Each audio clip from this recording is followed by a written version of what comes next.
when I was asked to host Wayne, it was truly a privilege and a gift, and I've got to spend some time with him.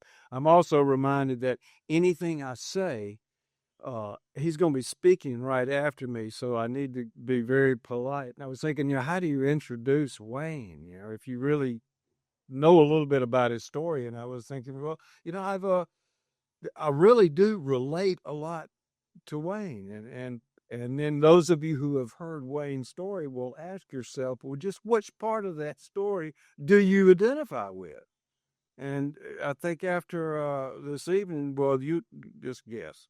One thing I do know is uh, I have met probably no one who has a deeper love and respect for Alcoholics Anonymous.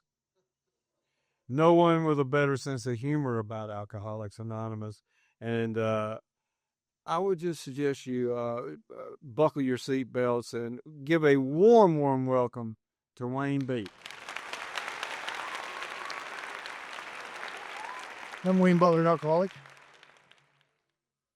By the grace of God and the power of 12 steps and a fellowship in Alcoholics Anonymous, I haven't had a drink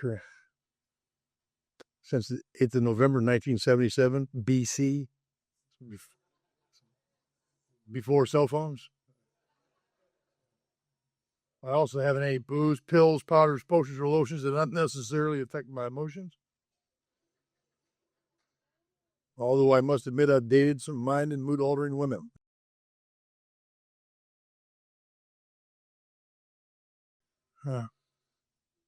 What an order.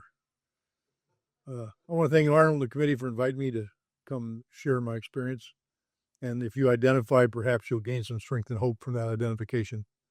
And if you're new, maybe it'll motivate you to stay one more day or check out one more meeting, or just maybe go to several more meetings until you hear what you're intended to hear.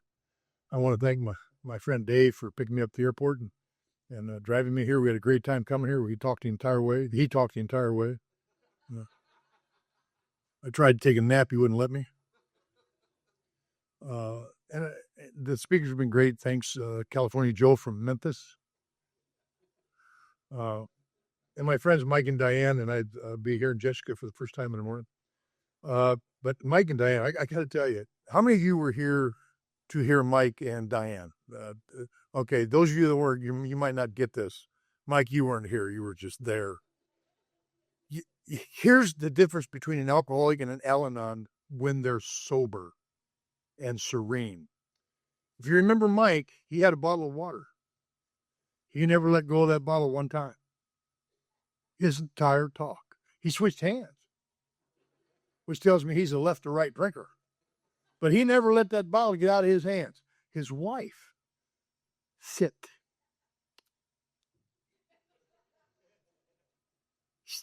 She did that 5 or 6 times. It's like, you know what I'm thinking out there? I'm not hearing the message. I'm thinking we had drinking.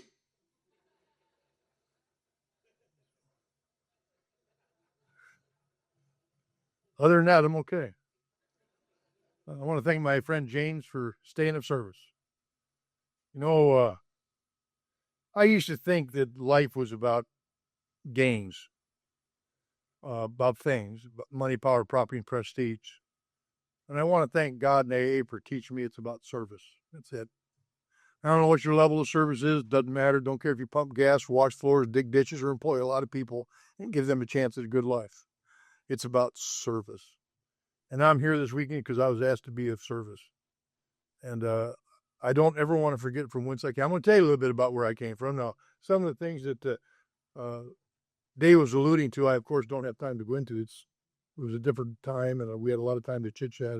I'm going to just share in a general way what I used to be like and what, as an alcoholic, what happened to me as a result of alcohol, and what I'm like today as a non-drinking alcoholic.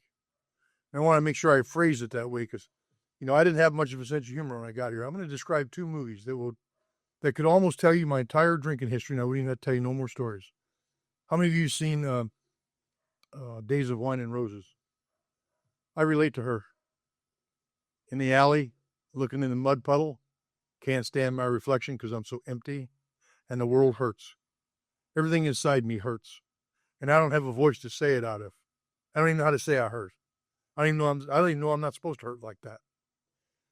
And if you want to know about the effect produced by alcohol, what Dr. William Duncan Silverworth talks about in our book, Alcoholics Anonymous, he says abnormal drinkers like me drink essentially because I like not the taste, the effect. And if you're an alcoholic in my type, I had a hard time understanding that simple phrase until I saw the movie The Mask. That movie is a depiction of the effect produced by alcohol. And if you go watch that movie, you'll see it in a different way now. You'll see Jim Carrey's character be insecure, inadequate, inferior, feeling lonely and afraid and unable to say what's on his mind. But when he put that mask on, remember the first time he put it on? Or first time it was put on by accident. Second time on purpose. Third time it went on the dog. Because he heard about Elkie Dog. And I'm going to tell you a story with those two movies in mind. I'm going to tell you a story that I'm not proud of nor am I ashamed of. Any more than a cancer patient would be proud of or ashamed of having cancer or diabetes or anything like that. But I had to come a long way to get to the point where I neither regret nor am ashamed of what I was and what I've become. And if you're an alcoholic in my type, that's a big statement right there. You know, I like to drink. I had to tell you that. Love to drink. Love to drink. I'm going to tell you what, if I could drink safely, I'd be drinking tonight. I love Budweiser. Oh, my God. I love Budweiser. I still love Budweiser. You know, there's days I'll drive by a Budweiser billboard, and I'll slow down and have a moment of silence.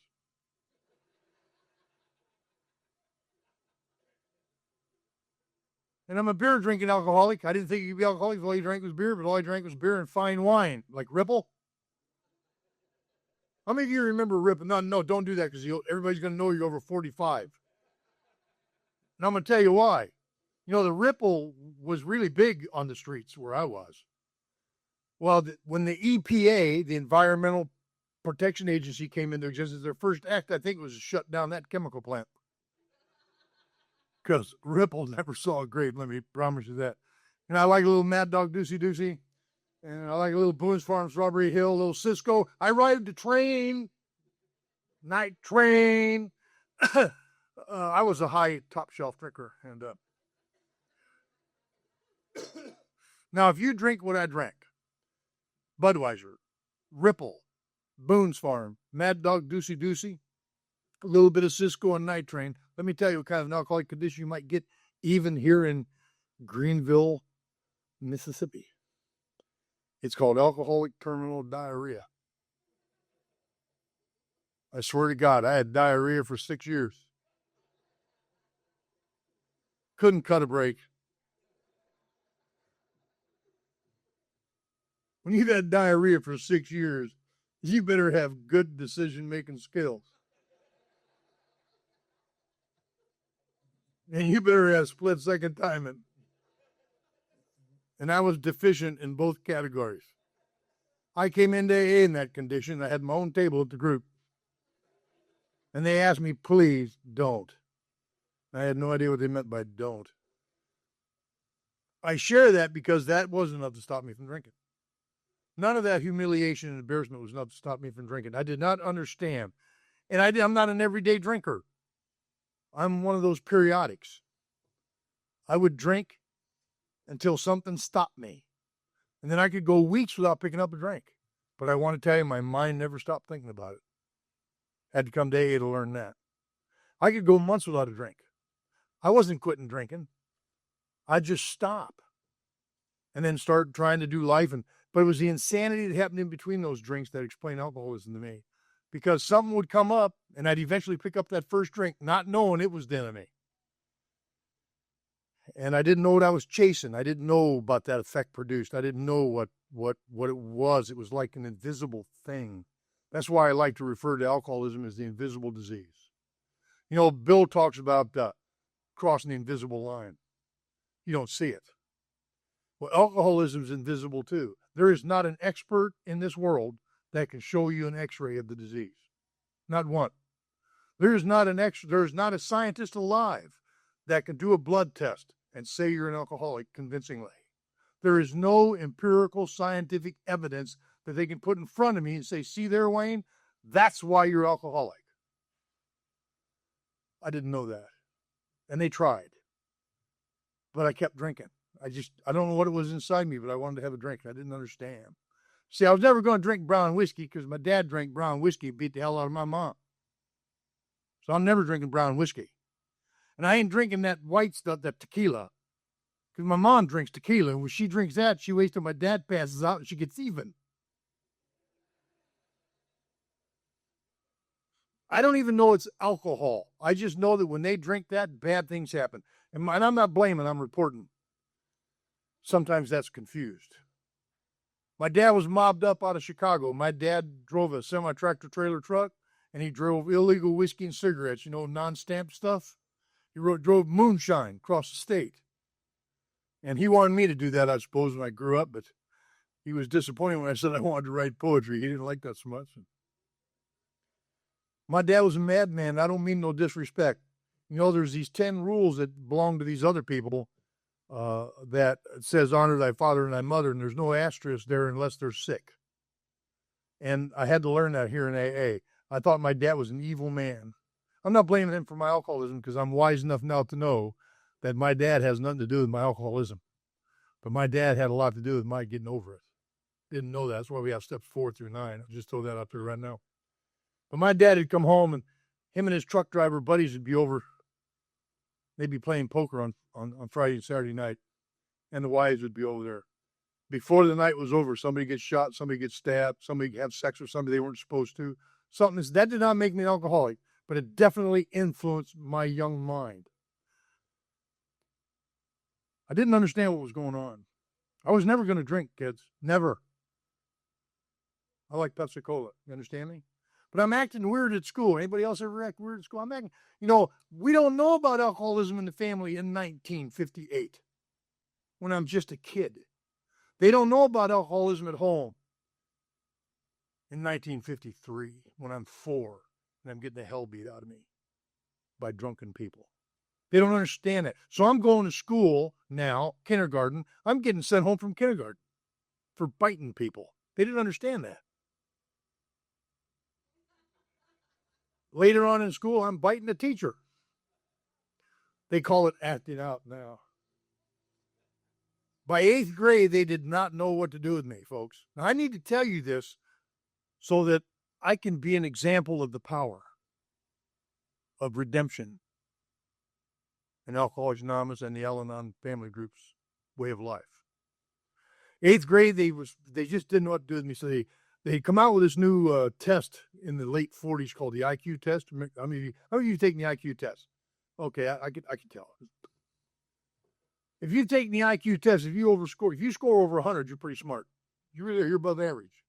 You score a 120, you're borderline genius. You score a 150, there's an organization called Mensa that will seek you out to sign you up with them. Let me tell you, they've never come to AA looking for nobody. I'll tell you that right now.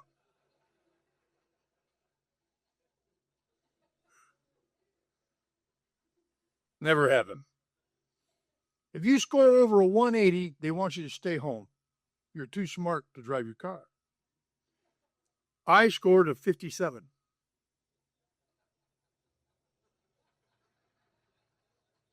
And I didn't cheat.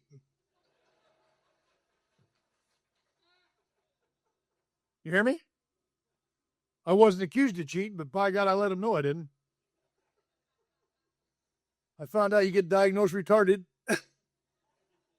Now, if you have special children, don't hold this against me. I'm not making fun. This is my experience. I got diagnosed mentally retarded, and I got put in the retarded class. They didn't call it special ed. They called it retarded. I'm the kid that wore a helmet and didn't ride a bike.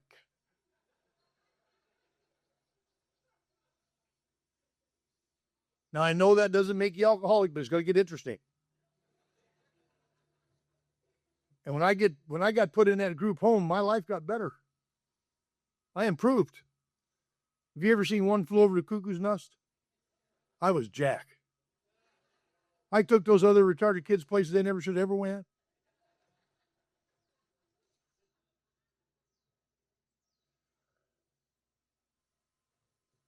I got put in a group home. Things happened that shouldn't have happened. I don't know what's wrong with me. There's those kids of us that were in that special class. We never read books. They just wanted us out of the way. They didn't know what to do with us. Come on. No, it's 1961, 62, 63. They don't know what to do with people like me. And so at my school, right across the street, was a place called Moline Miniature Golf. It was a putt-putt golf course. That's where we spent every afternoon from 1 o'clock till 4 o'clock. Now, we couldn't walk across the street. They made us take the short bus over just across the street. And then they come pick us up at 4 o'clock, and we come back on the short bus. And I don't want to tell a victim's tale, but I'll tell you this. The high school kids weren't very nice about it. That didn't make me an alcoholic, but that bullying done something to me.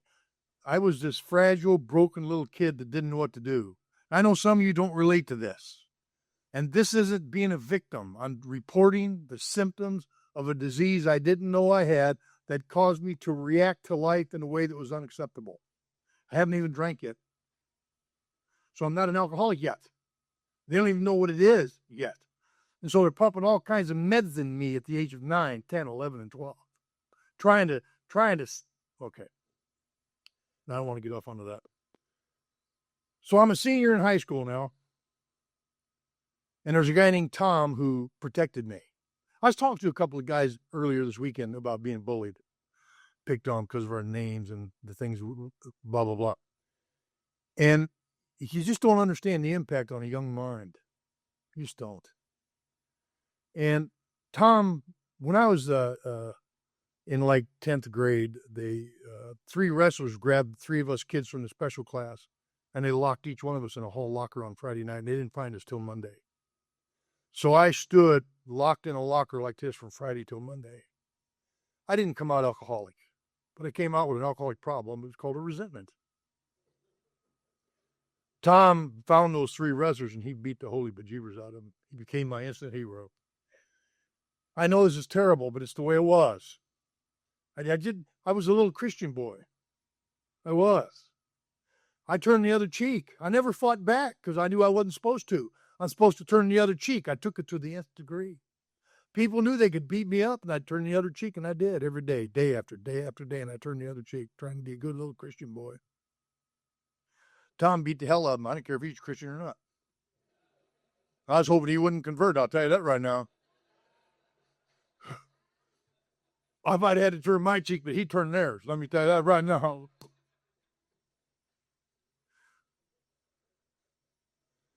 It's our senior year. We're about to graduate. There's 11 of us in the special class, and they saved us for last so that we wouldn't be made fun of, truly. And, before we graduated, we had the senior dance. And I'm the only one that was allowed to go. A lot of those other kids had Down syndrome, but they really didn't know what that was yet. Not really. And so I was allowed to go to the senior dance with Tom. Now, I want to tell you about this because this is my first drink. I'm drinking Pepsi-Cola.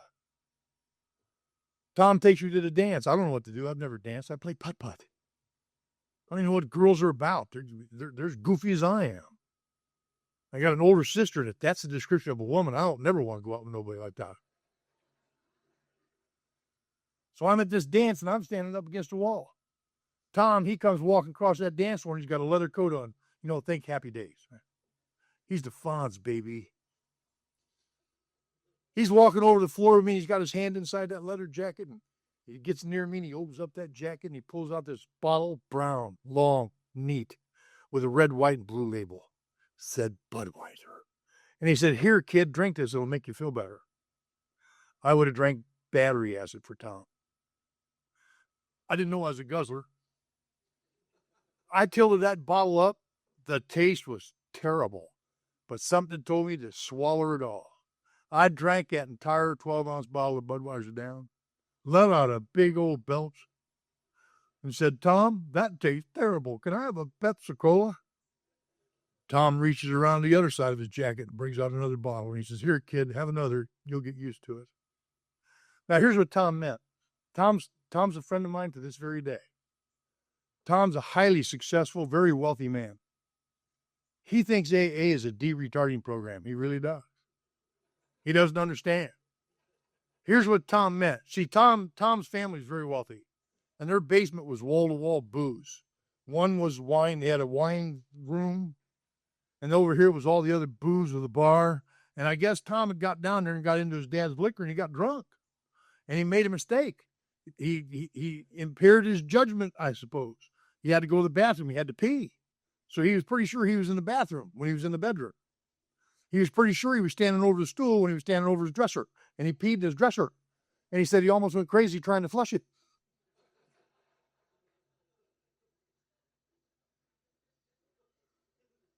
And his mom made him do the laundry. And to this day, from that day to this day, from his mouth to my ear, Tom has never got drunk like that. This has been over 50 years ago. And Tom has never drank like that ever again. That's what Tom meant when he said, I would get used to it. All I can tell you, ladies and gentlemen, is somewhere between 4 and 5 Budweisers, I got so good looking. I couldn't stand it. I looked down at that dance floor and eyeballed me a blue-eyed blonde dancing with some loser. Didn't know I was going to need freedom from blondage.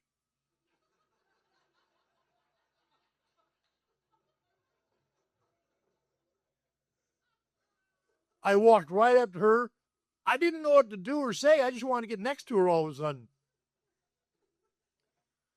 And I had overheard someone say, can I cut in? So I took it right out of the air. And I said, tried to get my most masculine, non-retarded voice. Can I cut in? She said, yes, she recognized me is what she did. She recognized me from the special class. So she gave me what some of you women know as a sympathy dance. God, I love you sympathetic girls. I do. She gave me a dance. We danced again. And then her date that asked her to come was coming out of the bathroom, and she shucked him off. She stayed with me the rest. She started liking me. She started dancing with me the rest of the night. Later on, we found out sex meant two people. I didn't know that. Let me tell you something. They were not teaching sex ed to the special class. I'll tell you that right now. They didn't want us to have a clue about reproduction. I'll guarantee you that.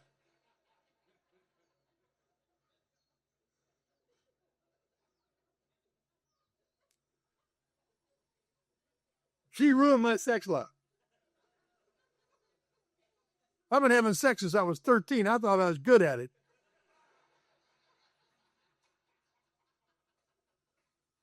She complicated the entire process. So leave me alone. I got this covered.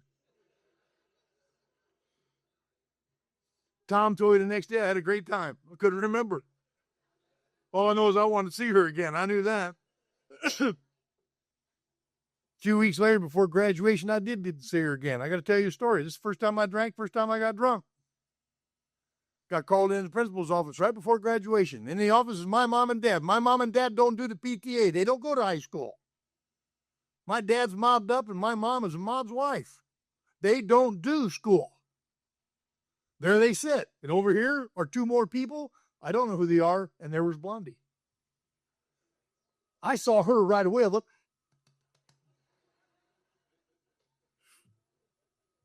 Her dad's mouth was attached to the doorknob. Because as soon as I opened that door up to go into the principal's office, he stood straight up, causing my dad to stand straight up. Now, my dad was always he was always strapped. My dad shot straight up when he shot up. And he started screaming at me, are you the boy that had sex with my girl? Are you the boy that got sex with my girl? And I looked at him and I said, yes, sir. And before I can think, I said, can we do it again? I did. Who knew? He lost his mind. He started screaming about her being 16 and me being 17. He started screaming how he's going to have me arrested for statutory rape and I'm going to go to prison for 20 years. And I looked at him and I said, even if you're retarded? No, I did. Found out, yep. So we got married. No, I want you to understand something. I'm 17 and I'm in the special class. She is in this very wealthy family. And she's pregnant. See. And they didn't let their pregnant daughters go unwed in 1967. right? So we're going to get married or I'm going to get dead. So I fell in love. So I want you to picture this. We're coming back from Palmyra, Missouri, where you can marry your cousin if you got the weekend free.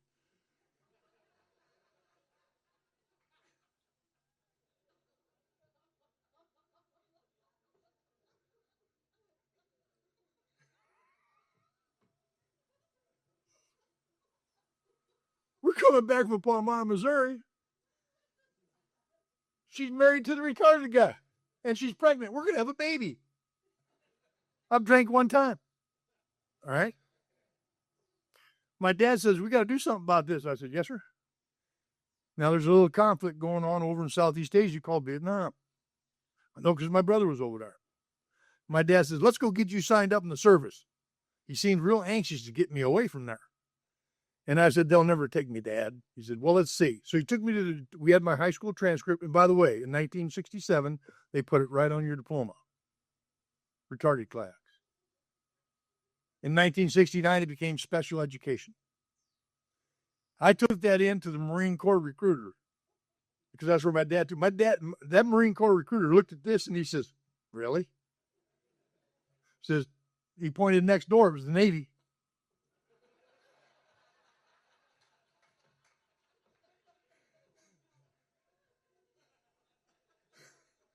You know, they took me. I passed their test and everything.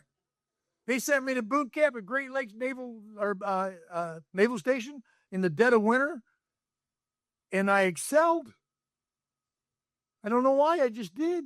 They put a rifle in my hand, and I could shoot a gnat right off a tree limb. Next thing I know, I'm in Coronado Island, California. Next thing I know, I'm at Treasure Island. And the next thing I see is my name on a bulletin. Butler, Wayne Everett, Seaman, B-58, 6796, Cam Ra Bay, PBR, Vietnam. I didn't know what that was.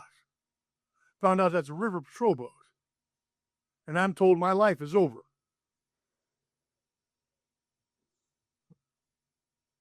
So Thanksgiving 1968, I find myself in Da Nang.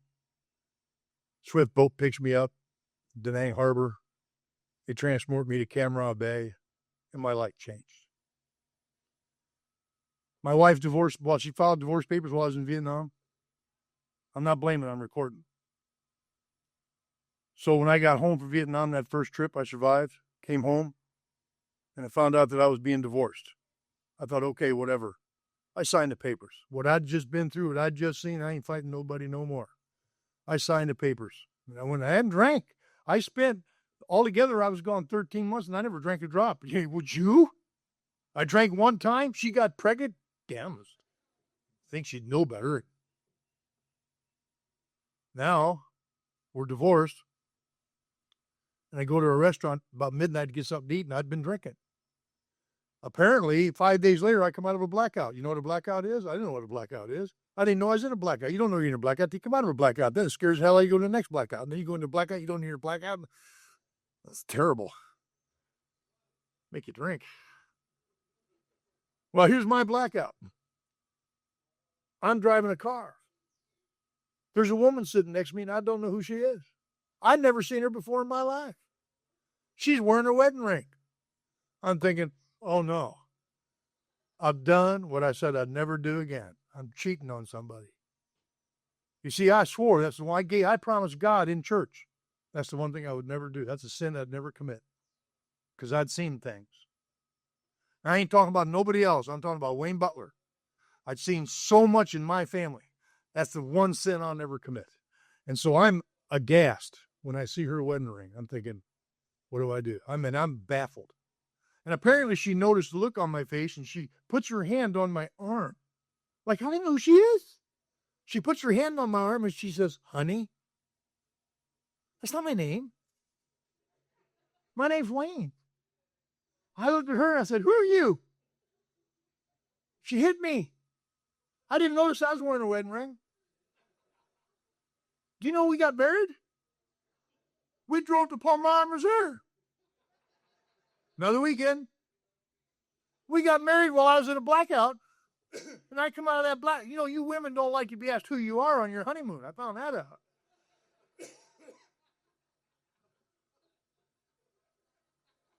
So within a weekend of knowing who she was, I signed up for another tour of duty in Vietnam. I did. I thought I'd be safer. I knew what the enemy looked like over there. I don't mean no disrespect. I'm telling you my story. I've drank twice. Things are looking up. How can it be alcoholism? I only drank twice. Come on. But in between those times, I never stopped thinking about it. Fast forward. I come back to Vietnam the second time, and I get discharged honorably from the United States Navy, and I drank too much. I couldn't stop. Shortly after being discharged, I'm acting erratically. I don't know what it is. I'm being diagnosed with multiple things. I've been diagnosed so many times. Never alcoholism. Lots of things. I'll tell you about that in a minute. So, I get discharged from the United States Navy. I didn't want to be discharged. And the only reason they gave me an honorable discharge because I refused to go to treatment for chronic alcoholism because all I drink is beer on base. How can you be an alcoholic and all you drink is beer? And it's the military. It's what you're supposed to do. And if it hadn't been for the ribbons I was awarded in Vietnam, I would have got discharged with less than honorable. But when I walked off that base, I was just so demoralized. I loved the Navy. I loved it. I knew what to do, where to go, how to do it. And my second wife and I are very estranged. And just fast forward, a year later, I'm sleeping in a dumpster behind Larry's Oasis. A year later, 1 year, I'm sleeping in a dumpster behind Larry's Oasis. And shortly after that, my condition has deteriorated rapidly. Who could even imagine that my condition would deteriorate the way it had? I want to describe me to you on Halloween night, 1972. Halloween night, 1972. October 31st, the morning of November 1st. I'm sleeping in this dumpster behind Larry's Oasis, my home bar. I weigh 146 pounds. Now, when you're 6'2" and you weigh 146 pounds, you are too light to fight and too thin to win. Let me tell you that right now. That's what my doctor's report read. I had sores on my feet. My feet are still bad. I could have lost both my feet from frostbite. I had long hair down in my butt. Well, it wasn't that far, but it was longer than the Navy. My teeth were starting to rot. On the night of Halloween, there was a knock on my dumpster lid. I was home.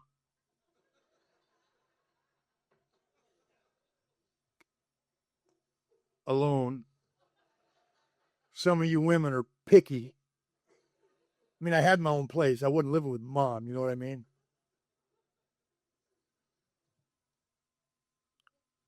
I'm wondering who's out there because I know it's not the dumpster pickup man. When you sleep in a dumpster, you better know when they're coming. And my curiosity got the best of me, and I had to know who's out there, kids. Come on, I had to know who's out there. So I lifted that lid up, and I looked out there. You know who's standing out there? It's my dad. And that scared me. You see, the last time I saw my dad was outside the Rock Island County Courthouse.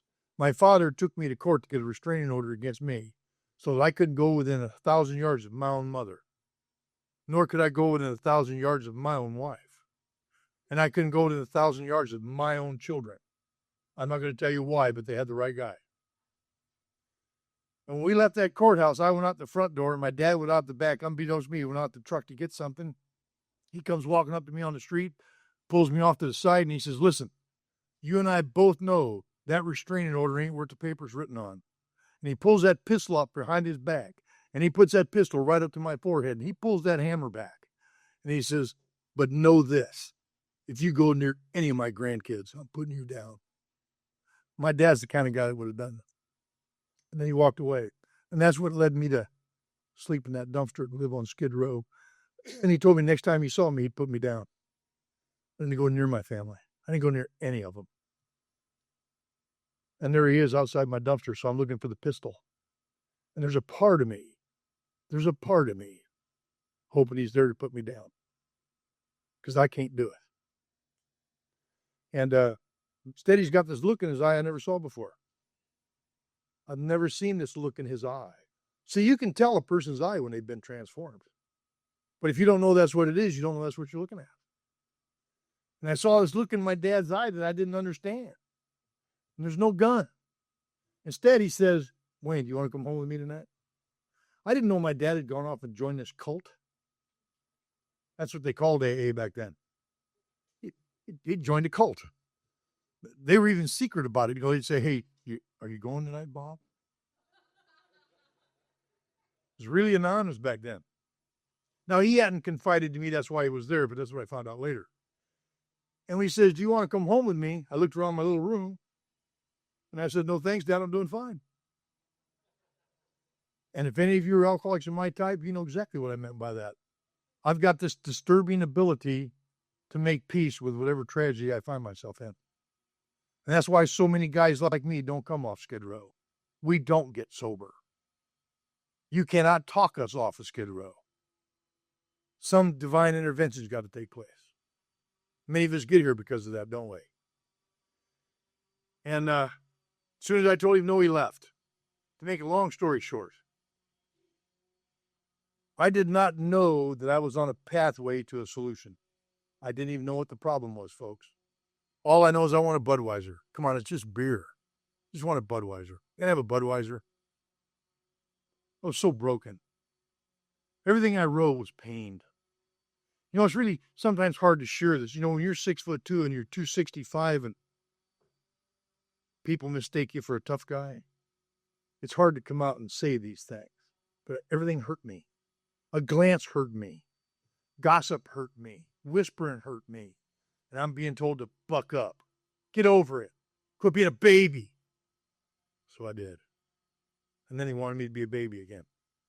Because I got really violent. I'm not proud of none of this. It's just the way it was.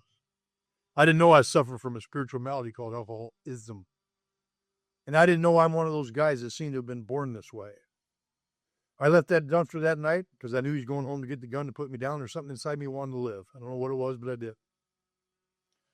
I come across this restaurant at the foot of 34th Street and 4th Avenue, Moline, Illinois, called Harvey's Restaurant, 24-hour mom and pop coffee shop. How many of you older folks remember the old mom and pop dime coffee shops where the truckers pulled in? They had those old loose bar, you know, those malt shop stools that wobbled when you sat on them. The way you couldn't tell if you was drunk or not, you just wobbled. So I'm looking inside the window there, and there's this little old 800-year-old woman very slowly wiping down the coffee bar. I sized her up immediately and knew that she was old and sympathetic. That's what and I could work her for something to eat. That was what I was thinking. How about this? There was another soul in that restaurant about 2 a.m. I come walking in that door, and my odor hit her before I did. As she's wiping down the bar, she looks up, she looks down there at me, and a big smile comes across her face. There ain't nobody been smiling at me. Nobody's been smiling at me. She gets a smile on her face. I sit down on the stool closest to the cash register for some reason. She comes rushing up to me. She pours me a cup of coffee and gives me a glass of water. She says, what can I do for you, sweetie? That kind of took me off my game for a minute. I was ready to work her, but I adjusted. And I told her about that alcoholic home I lived in. I told her stuff to get that sandwich that I didn't want to tell my sponsor in the fifth step. Isn't that interesting how we are? I told her about that alcoholic home. I told her about the brutality of that alcoholic home. I told her some of the stuff that befell me. I told her about the time I was taken hostage by 2 men in my neighborhood for a weekend and locked up in a coal bin with things done to me that I didn't understand. I told her about that school time in the locker, alligator tears rolling down her face. Told her about the divorces, the broken heart. I told her about Vietnam. More alligator tears. I thought I moved in for the burger. I don't care about none of this stuff. I've shielded myself from it. I don't care. I just want a sandwich. Found out later she wasn't crying because of my story. She heard it many times before. She was in a program called Al-Anon.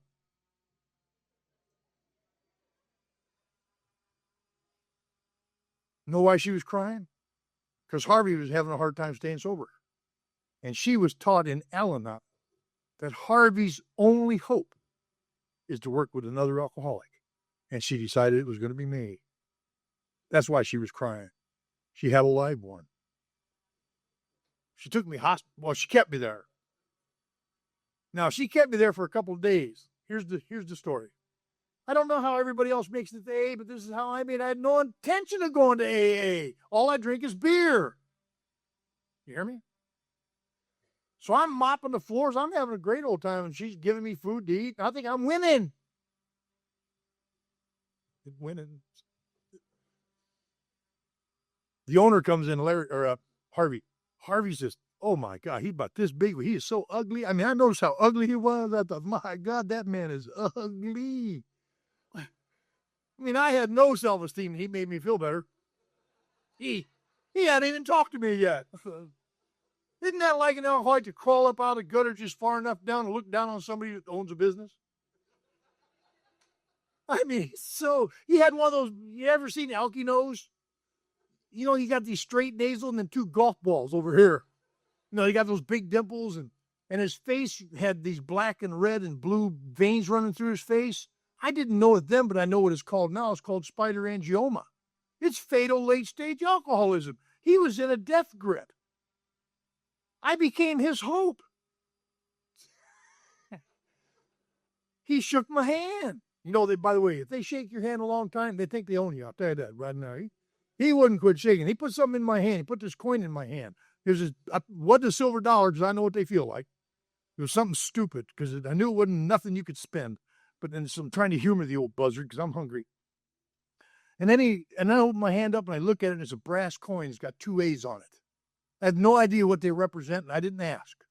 But he noticed I was stopped at the 2 A's. And he says, turn it over.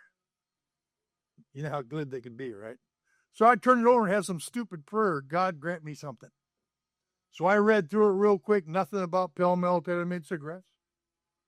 Nothing about food, shelter, or money. As I'm holding on to it, trying to think something bad about him, Harvey says, take that coin tomorrow down to 410 16th Street, Moline. There's going to be some friends of mine there. You tell them Harvey sent you. They're going to help you. And I'll be along later in the afternoon to see you. He says, when you get there, you'll notice a light bulb is in the basement. He said, you'll notice a light bulb hanging in the window. If that light bulb's on, that means they're in there. You just go on in. I said, okay. The only reason I went is because I wanted a handout. I'm not going to lie to you. I didn't want to not drink. He didn't tell me I was going to AA. He was tricking me. That was on my resentment list, by the way. So I get there, 410 16, it's in the basement of a condemned building. The building's condemned. Isn't that so AA? So do I go in or don't I? The building's condemned. And the cellar windows were painted black. You couldn't see in, they couldn't see out. In this little corner was a windows part scraped out, and it had a light bulb hanging behind it. He said if it was on, go in, but the light bulb was flickering. Harvey didn't tell me what to do if it was flickering. So I'm out there on the sidewalk looking down the cellar, watching the light bulb. This is called alcoholic neurobics. I'm trying to will it to stop because I'm hungry and I want a cigarette. But it won't stop blinking. And I'm kind of anal. It's got to stop or I can't go in. It must not be God's will. Some of you have that thinking too, don't kid me. It made me crazy. I left and went down to Larry's Oasis. And I mooched me some Budweiser. I got oiled up. Now I think they owe me because the people helped me understand they owe me, as I told the story. And I went back down there that night about 8 o'clock to get what I got coming. I do not know this is AA, folks. I don't even know what it is, but they owe me with what I've been through now all day. I got there about 8 o'clock, didn't even look to see if the light was on or gone. Don't care. I'm going in. I'm going to get what I got coming. And I went flying through that basement doorway, failing to notice it's 5'10-ish. I'm 6'3-ish. I ran right into the door header at the eyebrow. It lifted me off of my feet. And I hit the deck straight down and slid into my first meeting of Alcoholics Anonymous. I swear to God. And inside that room was a round table with 6 or 7 old men. I mean, old. And they must have been talking about death and dying. That's all I can tell you. And I slid right between two of them. And this old buzzard got up out of his chair, and he looked down at me, and he got this smirk, the old-timer smirk. He goes just like this.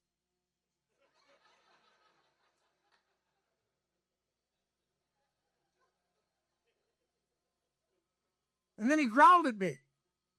He said, "Slide right in here, you big dummy. We got a wrench to fit every nut that comes in the door.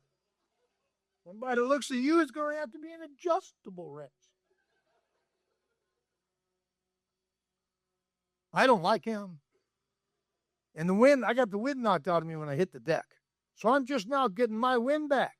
I'm trying to get up. So he pulls me up. And he goes, "Hi, my name's Barney." I didn't ask, don't care. But I thought I better say something. And I said, "Okay." He says, "I'm an alcoholic." I go, "Oh my God, I'm sorry for you." I mean, wow. So when I stood up, I said, "Well, I'm ADD." He says, "I'll bet you are." I said, "I'm OCD." He says, "I'll bet you are." He says, "You know what else I think you might be?" I said, "What?" He says, "You're ODD." I thought, "What's that?" He says, "You're very odd."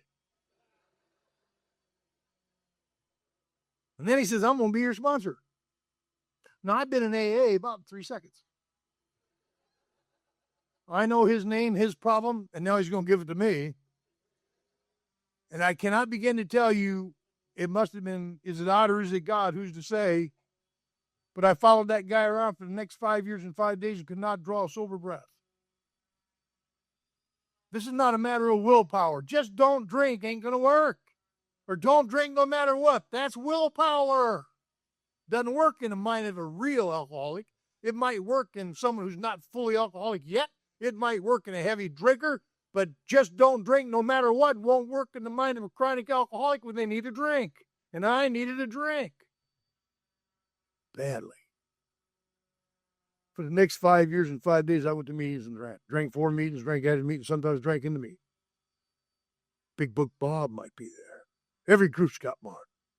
Did the book, did the book, did the book, did the book, did the book. I hated Big Book Bob. Big Book Bob, Barney said, pray for him, and he wouldn't die.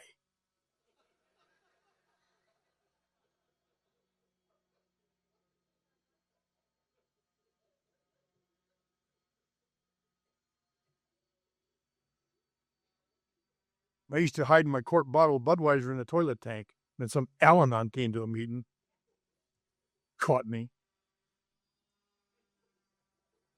They'll rat you out every time. 4.5 years drinking, going to meetings. I can't not drink. I don't know what it is. I'm seeing doctors. I'm being medicated. I'm being diagnosed everything in the DSM-3 at the time. Can't tell you how many cocktails of medication I've put on. Can't stop drinking. 4.5 years drinking. I'm go to a meeting. I walk in late, like many of us do. Walked in late. Speaker speaking in my own group, much like I am. Matter of fact, it was a room about that size, actually. And I come walking around and walked right in front of the speaker. My sponsor's sitting right about where you are, Mike. And as I walk by, he says, "Hey, dummy." Yeah, her. Says, "You know, this program tends to work better if you don't drink." Never heard that before. Do you know what I thought he said? I thought he said, "You got to quit drinking. You can't drink." That's what I thought he said. And I did the most despicable thing you could do. I walked it into that room and over in the corner, and I couldn't get it out of my head. I can't drink no more. He won't let me drink no more. I can't drink no more. And I reached down in that cowboy boot and I pulled that 357 out and I pointed it right at my sponsor's face and fired a round off at him. If you think I'm proud of that, you're mistaken. I'm a combat expert marksman. I have 3 medals for my marksmanship. Fact, not brave. I missed him 6 inches high. Yeah, I was drunk, but I wasn't that drunk. Is it odd or is it God? Who's to say? All I know is I came to the next morning at Franciscan Mental Health Center for my 17th trip to the psych ward. Hope to God it was my last. They got me strapped down with 6-point leather strings to a steel bed with no mattress in the middle of the floor. They had 2 restraints on my biceps. I was black and blue from head to toe from a little AA group therapy.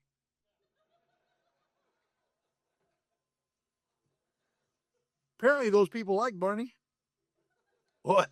I had 3 broken ribs. I didn't know who beat me up. Found out later it was the group. They didn't have no group conscience, I'll tell you that. They didn't wait till Sunday. That next morning, I had a visitor. You know who it was? Barney. Couldn't get rid of him for nothing. To fast forward, he visited me. You know, most sponsors don't do that. A friend does that. He's going to educate me pretty quick after that incident. So we went to the Board of Psychiatry, and this man got me released into his care and custody. I would have never let that psych work. They put me through electric shock treatment. They put me through insulin shock treatment. And then they released me to him. His sponsor was a guy named Clarence Snyder out of Cleveland. Apparently, he called him to find out what he should do, and Clarence said, go see him. He's God's kid. You hear me? And he won me that night.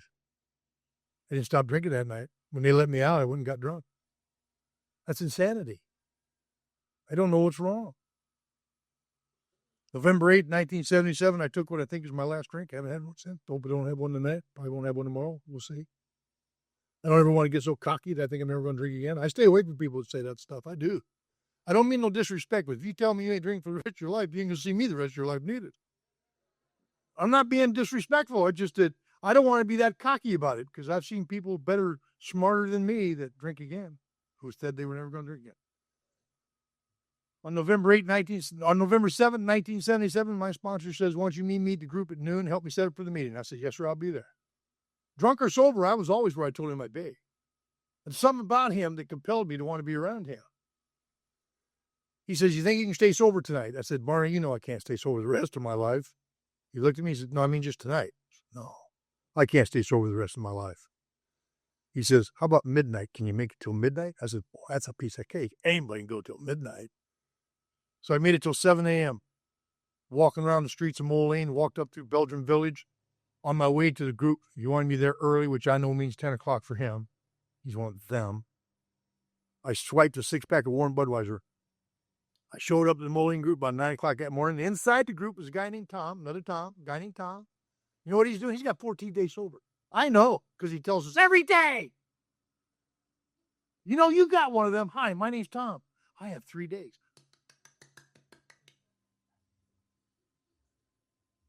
Hi, my name's Tom. I've got 6 days.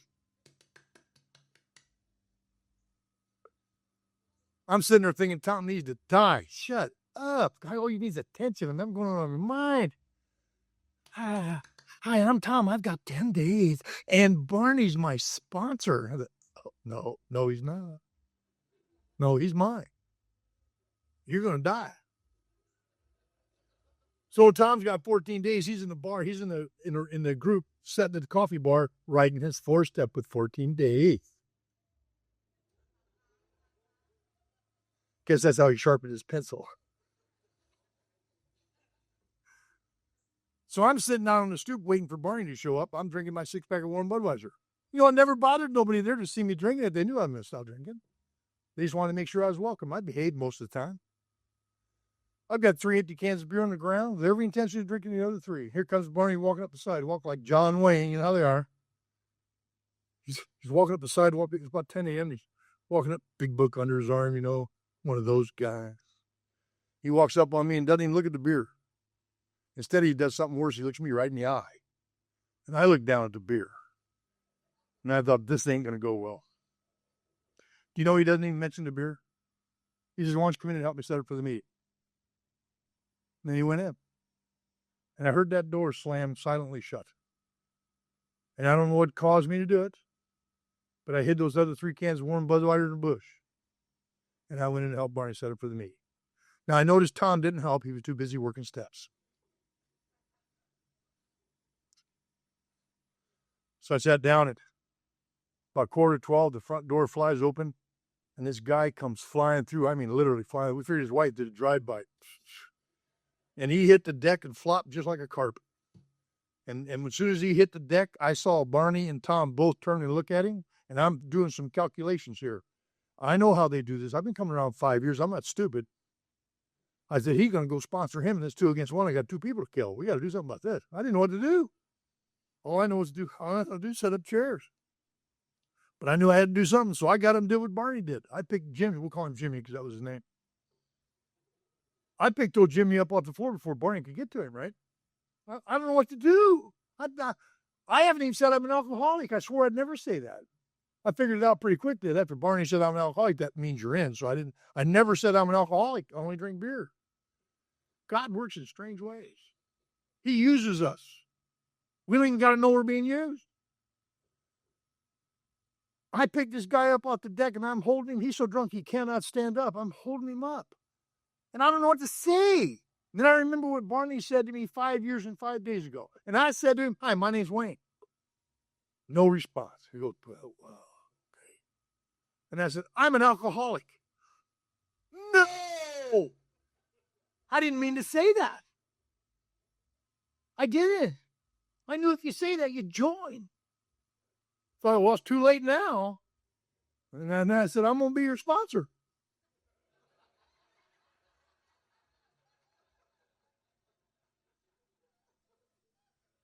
Barney heard that. He come charging right after me. Left Tom right at the coffee bar. If I'd have known that's all I had to do to get him away from Barney, I'd have sponsored this guy 13 days ago. Barney gets about this far from my face. Now I've got Jim pulled behind me because I know what he's up to. He's going to poach my newcomer. I've been around. I've been listening. I know what's going to happen here. He's mine. I got him. Possession is 9/10 of the law. I know that. I got him by the belt buckle holding him up. He's like kind of laying his head on my back. Barney whispers in my ear, dummy, don't call me that in front of my sponsee. He says, do you mind if I co-sponsor him? No, I never had a co-sponsor. Jimmy's mine. That's what I thought. What I said was okay. And we sat old Jimmy down and, I'm glad it wasn't happening today because today things have changed around here. So glad. You know what Barney knew? Barney knew what Harvey's wife knew. Barney knew I hadn't been able to stay sober for 5 years and 5 days. Barney knew I needed Jimmy. And I've only got 3 hours of sobriety. And he knew I needed Jimmy. So he didn't take him away from me. Instead, he tricked us. He sponsored Jimmy behind my back. He says to me and Jimmy, if you 2 clowns expect to stay sober, start grabbing newcomers and bring them to a meeting so we can work with them. Grab them. So we grabbed him and we almost went to jail. We grabbed a few the wrong way. Wow. On Thanksgiving, I was 16 days sober. And my dad got wind that I was actually sober and trying. So he invited me home for Thanksgiving dinner. My dad had 9.5 years of sobriety. My dad invited me home for Thanksgiving dinner, and I didn't know what to do, folks. I did not know if I could face my mother. You don't know the story about why I got that restraining order, and I'm not going to tell you. It's not appropriate, but I could not face my mother. And Barney told me, you go and you help do the dishes. I said, yes, sir. I would have done anything for that man. I would have done anything for that man. And I said, yes, sir. And I went to my mama's house. Could barely lift my eyes up to look at her. My mom, when I came in the door, was boiling turkey in a pan. I didn't know why. The turkey was already out and done. You know what my mom had heard? My mom had heard that my teeth had rotted out and only had 4. Actually, she said I didn't have any teeth, but I actually had 4. They were strategically located, you know. I couldn't hide in the wind, I'll tell you that right now. So my mom was boiling the turkey so I could eat it. I was so afraid to see her. My dad was watching the football game. He invited me in to watch a football game. You know how long I've been waiting to hear my dad say to come watch a football game with me? My brother been watching a football game with him all his life. I never got to watch football games. I write poetry. My dad thinks I'm odd. Come watch a football game with me. I was in heaven. I already got the promises right there. My mother accepted me back, and my dad wants to watch a football game with me. These promises we talk about, I didn't know that's what they were, but they began to feel like they were happening without me knowing what they were. I sit down and I'm in heaven. I'm sitting there watching a football game with my dad. I'm a 27-year-old man feeling like he's 9. Then a commercial comes on TV. It's halftime.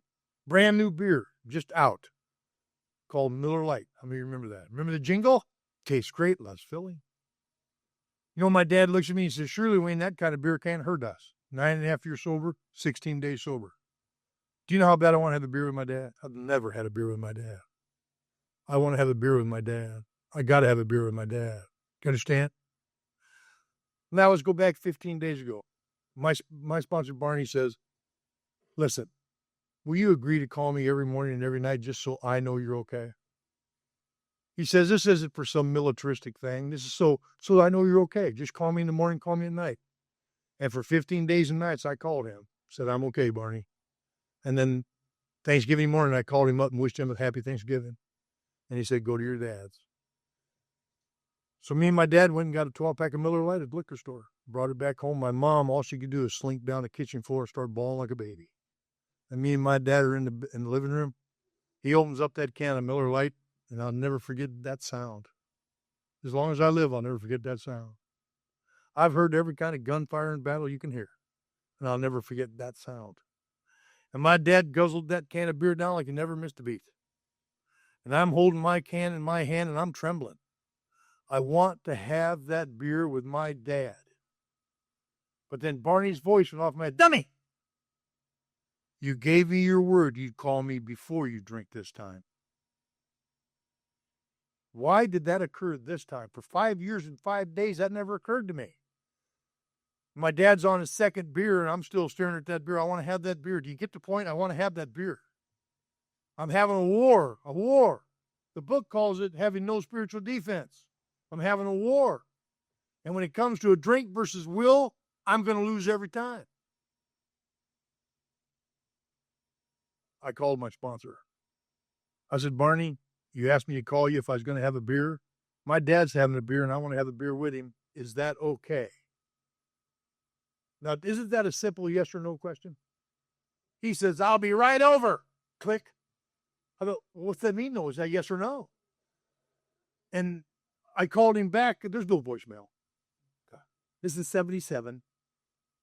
He didn't answer. And I let it ring. I thought, I'll torture him. I'll ring until it rings off the hook. But it's still ringing when he knocks on the door at my mom's house. Comes walking in like he owns the place. Sees my dad's drunk. Sees I haven't picked up a drink yet. He comes over and says, kid, why don't you come with me and go for a ride? We drove around for an hour. Never talked about not drinking one time. You know what he talked about? He talked about how much he loves AA. He says, I'm so grateful God brought you in my life. Then he says, I love you too. And I knew they had to teach him that stuff at sponsor school. You know, try to build your self-esteem. I know what he's up to. And then he says, if you don't drink tonight, I'll pick you up tomorrow morning. Friday morning, there's a Thanksgiving holiday convention going on across town. If you don't drink, I'll pick you up. We'll go buy you a new set of clothes, and I'll take you to the convention with me. I don't know why I didn't drink that night, folks. But I didn't drink that night. Well, I got James about 10 minutes. Oh, cool. You guys okay with that? Yeah. Okay.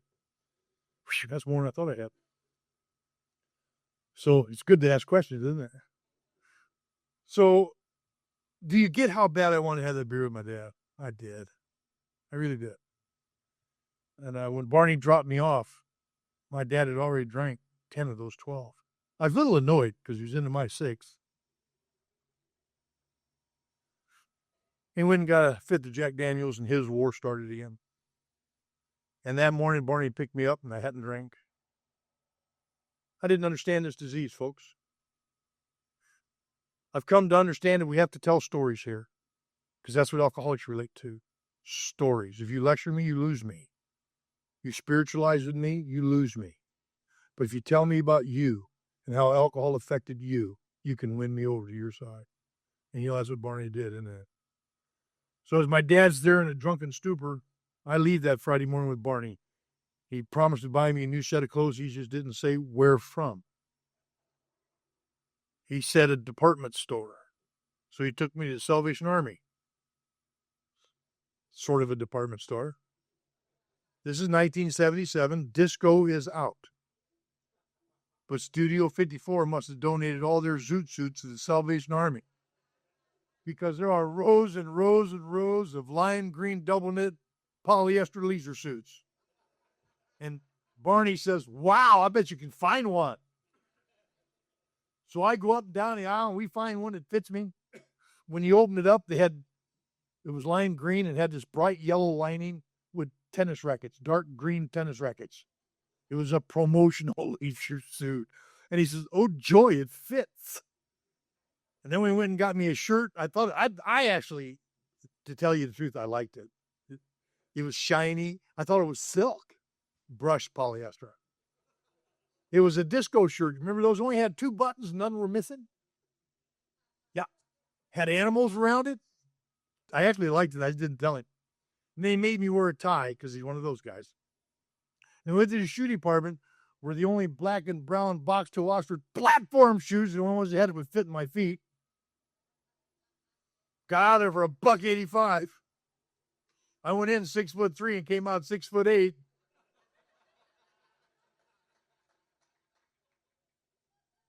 I was a vision for you, baby. He took me to that convention, stood me at the front door, and made me a greeter.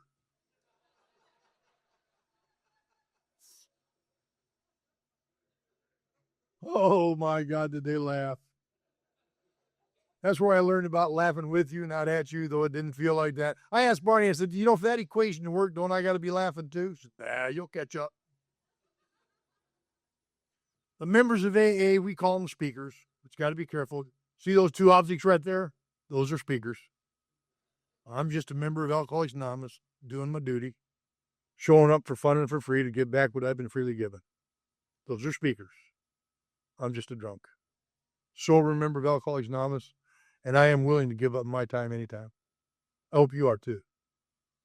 I hope you aren't one of those no birds that fly into AA and get what you want and then you fly out.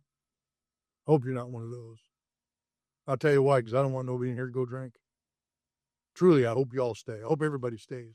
But not all of us are going to. As a matter of fact, the odds are against you if you're new. The odds are against you 95% upon arrival.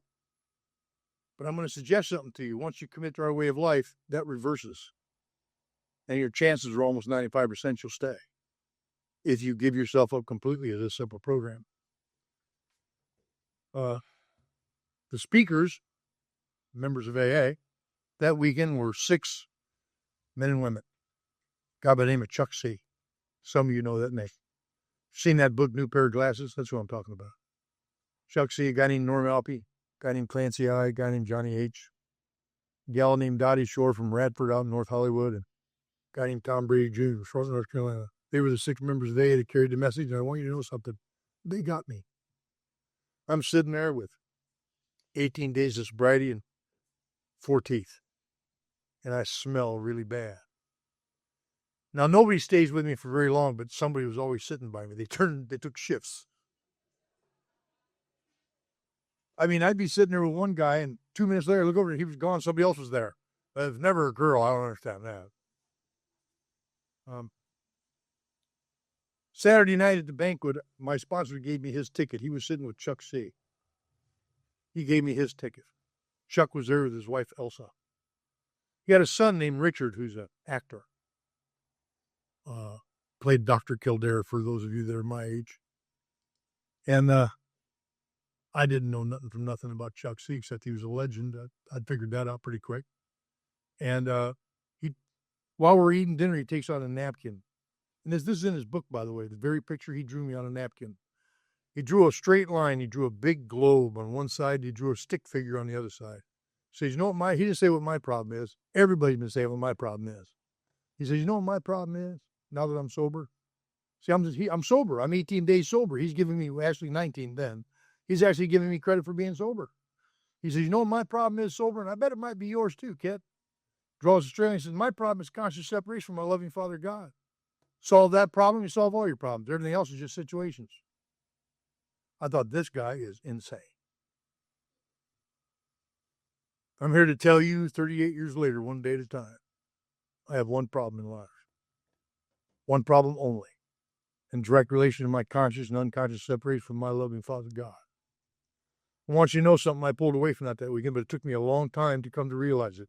What the steps are designed for. We've heard all the speakers talk about the steps, and we may hear another one in the morning. I don't want to do that. We have a lot of that. I want to tell you the design, the good, orderly design. Chuck C. told me the first 9 steps are the dying steps. We die to our old self so that we can be reborn in AA. And steps 10, 11, and 12 are the living steps. He told me with 19 days, get on with the business of living so you get on with the business of dying. He meant die to my old self so I could become a renewed man. Doesn't happen overnight. Now, fast forward. It's hard to believe I became a cop in my sobriety, isn't it? I know that won't impress some of y'all. Get those warrants fixed up, will you? 10 years sober, I become a cop. Can't become a cop. I've got a record. We got my record expunged. Can't become a cop. I'm going to tell them the truth. Right before my 10th anniversary, I got sworn in as a deputy sheriff of Polk County, Iowa. You know, it's really hard to become a cop if you've been arrested 9 times. And you have been psychiatrically institutionalized 17. It's hard to become a cop unless you live in Iowa. But there they consider it a good experience. And in that time of being a cop, I got to work with a lot of drunk alcoholics. I was assigned to drunk driving, so I had captive audiences for a 12-step call there every night. I ended up working with lots of those alcoholics. Now, I want to tell you that Chuck C. changed my life. As time went by and I come to understand what he meant. You know, Chuck C. said, I don't have a sponsor, and I don't sponsor nobody. Says that word sponsor does something to me. Makes me feel authoritarian.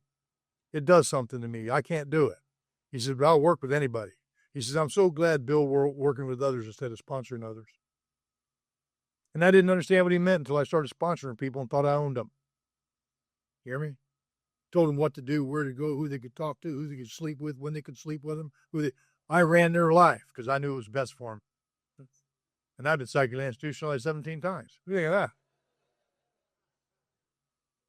So I had a talk with Barney. Barney says, why don't you quit using that word sponsor? Now, I haven't talked about this a lot because it gets judgment. But hear me out. Have an open mind.